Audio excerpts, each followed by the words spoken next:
Koppel, host of the Time for Coffee podcast, where you get firsthand career advice into the jobs and industries that interest you the most. And before we start today's show, I have a quick favor to ask you. If you haven't already, I'd be incredibly grateful if you'd give us a rating and a review on iTunes. And if you're like me, you need to do it now because you'll forget later and because it's the best way to help others who may be in search of career advice to find this free resource. So press pause if you haven't done it and do it right now. I'll wait. Thanks so much and enjoy today's show. Hey there, Java Junkies. Welcome back to another episode of T4C. If you want to learn how to break into the world of fitness and nutrition, then this is the episode for you because my next guest is an elite endurance athlete, author, and renowned exercise physiologist and certified sports nutritionist. But before I introduce you to Tom Holland, I want to make sure you've signed up for the Java Junkies Journal. That's Time for Coffee's weekly newsletter that comes out on Mondays to give you an exclusive look into the episodes and the professions we're going to be featuring that week. And it is super easy to do. All you've got to do is go to the Time for Coffee website at time4coffee.org, and the sign-up box is right there on the homepage. Now, my Java lovers, please grab your mug and take a chug of your favorite caffeinated beverage because it's time for another caffeinated career conversation. And my guest is Tom Holland, an acclaimed exercise physiologist and certified sports nutritionist, author, DVD host, and podcast host, as well as an elite endurance athlete committed to helping people better their lives through fitness. Over the last 30 years, Tom has encouraged and coached thousands of people to reach their fitness goals, from losing weight to climbing mountains, from running marathons to completing Ironman triathlons. Tom has himself run over 70 marathons, including races in Italy, France, Ireland, and Hawaii. He's a 10-time Boston Marathon qualifier, a sub-3-hour marathoner, and was the winner of the 2007 Dutchess County Marathon in Poughkeepsie, New York. Tom has also run several ultramarathons and is the author of 7 books, including his latest entitled The Micro Workout Plan. Get the body you want without the gym in 15 minutes or less a day, published in April 2020. Tom has extensive media experience with over 100 television appearances as a fitness expert on the Today Show, Good Morning America, CNN, QVC, HSN, and much more. Tom's podcast is called Fitness Disrupted with Tom Holland. Tom, welcome to Time for Coffee. Are you caffeinated and ready to go? My weakness is caffeine, so absolutely. Absolutely great. Yes. So what kind of coffee do you drink and how do you take it? I take mine with some bulletproof MCT oil and a little organic ghee, some good fats. I just need caffeine, period, right? So any coffee is good coffee, copious amounts. And you know what I'm doing now is I put a little protein of my protein drink in it. So a little protein, a little caffeine, killing 2 birds with 1 stone in the morning. Very nice. Well, I kind of feel like maybe I didn't have enough caffeine. I don't know if you hear my voice is a little kind of squeaky, rusty. I haven't talked enough, but I hope people can understand me. You and me both. We never can have enough, right? Exactly. Yeah. So let's dive into our 10 espresso shots. These are the questions to help our young listeners who are interested in breaking into, in this case, the fitness, the nutrition world. What entry-level jobs, Tom, are available to young people who want to break into these fields? Yeah, so I think that the place to start for most people, especially fitness, is being a personal trainer and or group fitness instructor. So going to a gym, depending if you like being in front of people and teaching, a group exercise, indoor cycling is so huge right now. So that is something you can do. And then personal trainer. And that's where I started many years ago and spent many years kind of honing my talents as both a personal trainer and group fitness instructor. Excellent. What about the nutrition side? That might be a little bit trickier because there are juice bars and things like that. But where do you think you would recommend somebody who's interested in that start out? My whole career is very entrepreneurial, as we'll talk about, and especially for the sports nutrition side, because there are not a lot of jobs that you can just go right out and get. So a lot of people start their own private practice. So, they will get an office and they'll start seeing people. So after you get certified either as a nutritionist or dietitian with the sports nutrition maybe focus, then you just really start out on your own and hang out a shingle and start from there.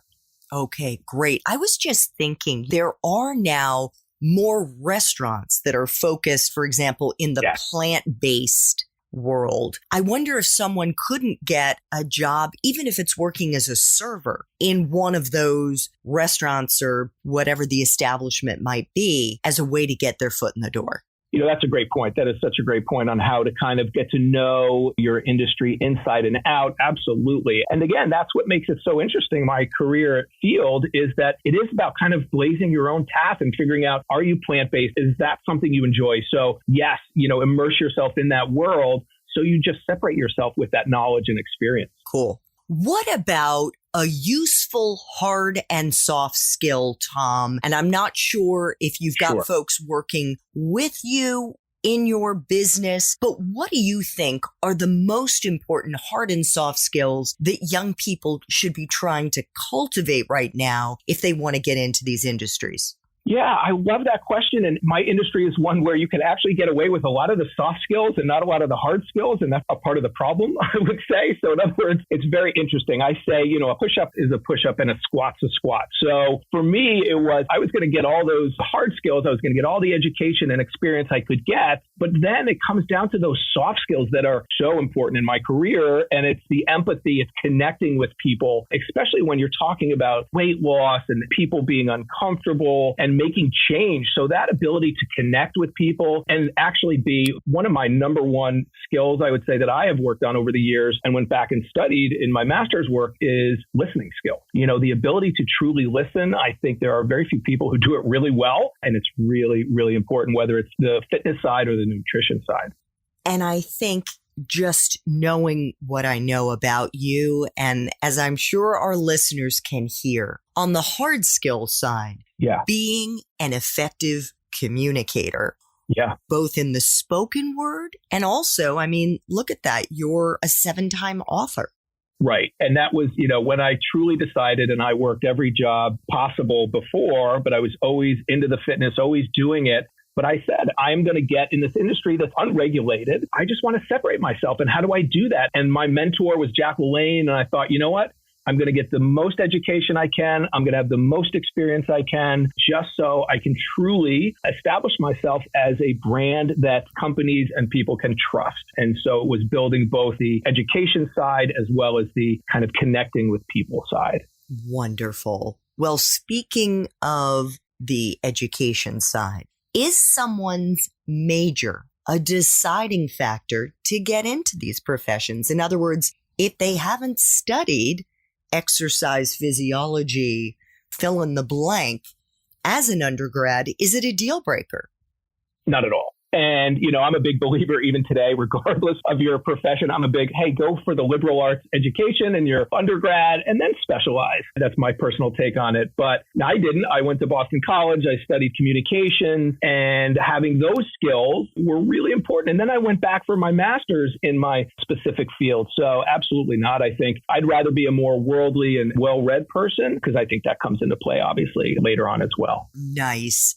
Well, again, speaking of grad school degrees, how important do you think it is for someone to have that degree, less so to get started, but maybe it is important, more so to succeed in your field? And if so, Tom, what do you think are the most useful ones to have?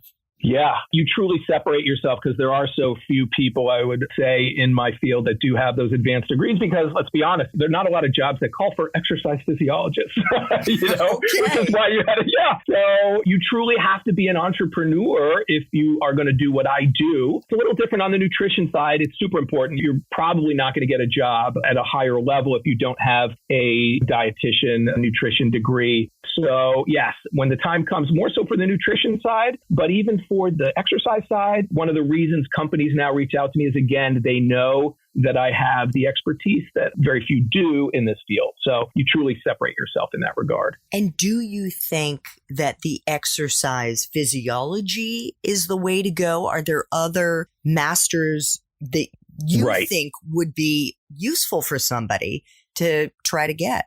Physical therapy is huge. I mean, it's a little different, but it's related. I always say my job, hopefully, is to keep people from having to go to physical therapy, but that is a huge, and that is only going to grow going forward. Very potentially lucrative. It's challenging, but if you're someone who likes helping people in that regard, and I think it's a personality trait, someone chooses to work with healthy people and someone chooses to help people who are already injured, but physical therapy, and now they have PhDs in physical therapy. It's pretty amazing. So that's definitely one as well that you could go into. Terrific. And as somebody who's been a consumer, who's been on the side where I've had to go to physical therapy, they are not all created equal. They really are not. And when you find a good one, write down their name and number and spread the word. Absolutely. Okay, Tom, what about life experiences, those outside the classroom, whether it's extracurriculars, interests, do you think are most useful for someone starting out in this field? I have such a, I always say it's like Liam Neeson. I have a very unique set of skills based on everything you're talking about. So I was very into the theater and music and performing arts. So I studied acting. I did improv work, Harvard, Emerson, Summers. I did a lot of stand-up comedy for years. So when the time came for me to, and then I signed with Wilhelmina in their fitness division and started going out on auditions, which I had, by the way, gone out for hundreds of auditions for acting and things like that. And that rejection was great. Life lesson. But when the time came to host DVDs, I knew I had one specific audition where it was a huge audition, a P90X style video series. And I walked in knowing that I was going to get it just because I had years of this performing, such a wide range of different skills and things that I had honed over the years. And that was really what separated me in this field. As somebody who's done P90X, I have to go back now and watch it to see if you were there. But I also didn't realize that you could go, or that you needed to, in some instances, audition for these videos. Oh, yeah. So this was separate. So this wasn't P90X specifically. It was someone who was doing a version of that, and they needed someone to host it, to be the Tony Horton. And so they auditioned, and I heard that, they auditioned hundreds of actors and people like that. But because I had taught classes for years, because I had a lot of experience with the acting and being in front of people, I landed the job as the host of that and then went on to host many other fitness DVDs as well. But yes, it's a tough thing to do. And you really have to have a unique set of skills to enjoy it and to pull it off. Wow. Gosh, I had no idea. This is really fascinating. Tom, what is the best part for you of being in this profession? Andrea, I have the greatest job in the world. I get to help people look better, feel better, and live longer. And I'm truly helping change people's lives. And I get emails daily and posts and direct messages. And I worked all the jobs. I waited tables. I did every job known to man. And so I not only love my job, but I appreciate it to no end. And I'm just selling one of the greatest products in the world, and that's health and wellness. And I'm appreciative every single day that I've truly made my passion my vocation. Well, it comes through. I got to tell you, I feel that passion. And certainly, I think anybody who goes onto your website will also be able to see it. And when they listen to your podcast and read your books.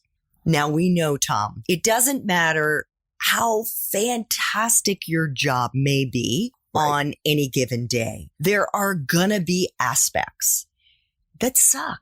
So what is the part of your current job that sucks the most? That's a great question. It's challenging. And one major challenge is that I have to bust through these myths and these longstanding myths about nutrition and exercise. And then it's challenging because you're trying to change people's behavior. And let's be honest, most people, myself included, when I had a coach, we lie about what we eat. We don't want to admit that we ate the entire box of, Girl Scout cookies. So making this behavioral change, it can be really challenging. And that's why I did go back and get the master's in not only exercise science, but sports psychology. And I took counseling courses. I took psychology courses. So that's the challenges.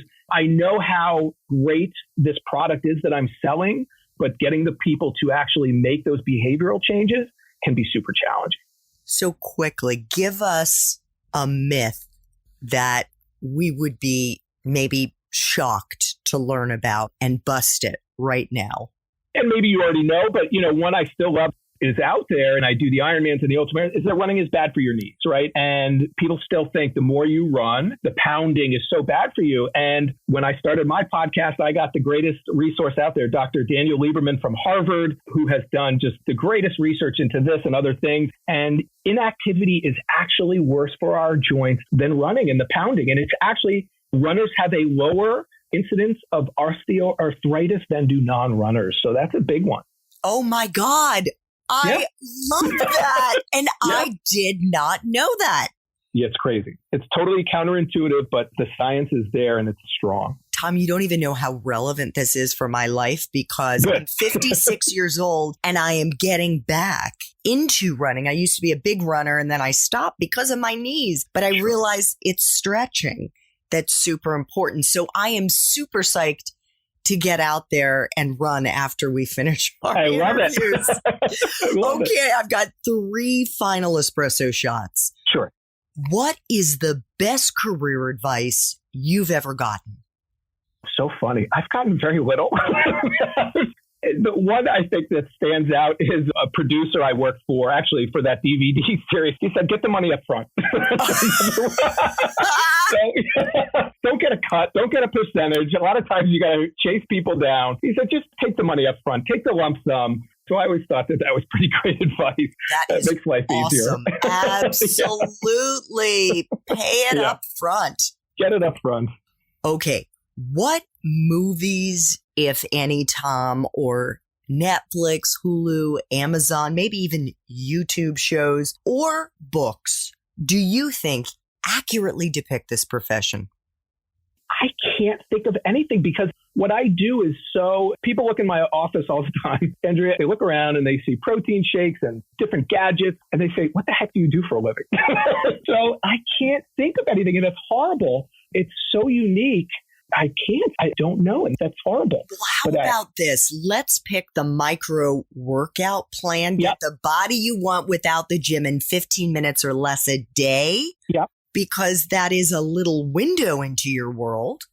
Yeah. So I think the writing side is probably what you're alluding to. So I can't think of a show, though. I'm so bad. But it can also be a book. Yeah. What would it be? Oh, gosh. Let's just pick your book. I think we should just pick your book. Yeah. And say any one of the 7 books that you've written. Yeah. Check it out. Get a sense because they'll learn more about you. They'll learn more about what it takes to be an entrepreneur who's living his authentic self and trying to make people healthier and happier and reach their goals in life. And you know what? It just came to mind. So one of my big, Anthony Bourdain, I love, and his books, I loved his writing style. And Kitchen Confidential for me, different industry, but I also did spend so much time waiting tables and in the restaurant industry as I was making my way through this business. And I think just the passion that he had for his career, very similar, and just kind of being that entrepreneur, finding something you love, working your way up the ranks, and just knowing that if you stuck with it long enough and were passionate enough about it, you would be successful. So that was always a book for me that really resonated, Kitchen Confidential. Excellent. We will include that and your books in the show notes. Final espresso shot. What would Java junkies be surprised to learn about your profession, Tom? And I hesitate to say this just because it may come out, you can make a lot of money, So, I mean, people look at me all the time and they always say, oh, you're a personal trainer. And I did that. But if you hustle and you love it, I realized way back when I said, you know what, I'm going to have 10 or 15 different revenue streams and the sky's the limit. So not only can you have this incredible life, and obviously you have to pay your dues and work hard at it, but when you love it, it's not work so much. But from the writing to the consulting to the traveling, and you can monetize your passion in an amazing way. And I think that would surprise people. So I think they look and go, oh, a lot of my Wall Street friends, they get really frustrated when they see that I'm actually loving what I do and that you can actually make a really good living at it if you want. And be fit. Yes, exactly. You get everything, you know? Yes. I'm working backwards, right? So most guys, especially women, and you spend your early years making money at the expense of your health. And I did it the opposite way. It was health first and slowly build that career up. So yeah, the greatest job in the world. Awesome. Tom's new book is The Micro Workout Plan. Get the body you want without the gym in 15 minutes or less. It was published in April of 2020. And Tom's podcast is Fitness Disrupted with Tom Holland. Make sure to check it out. And if you want to learn more about what Tom does as a fitness guru and how he has built his entrepreneurial life, check out the show notes for this episode to see if Tom's main Time for Coffee interview has already dropped. Tom, thank you so much for making time for coffee today with me and the Time for Coffee community. You have so inspired me. I am super psyched to get out there and exercise when we finish this interview. Thank you so much. Thank you for having me. It's such a pleasure. Thanks so much. Thanks so much for listening to this latest episode of T4C. And if you're interested in learning more about my coaching services for confused college students and recent grads, feel free to check out the Time for Coffee website under the coaching tab at time4coffee.org or text me at 202-236-5712. That's 202-236-5712.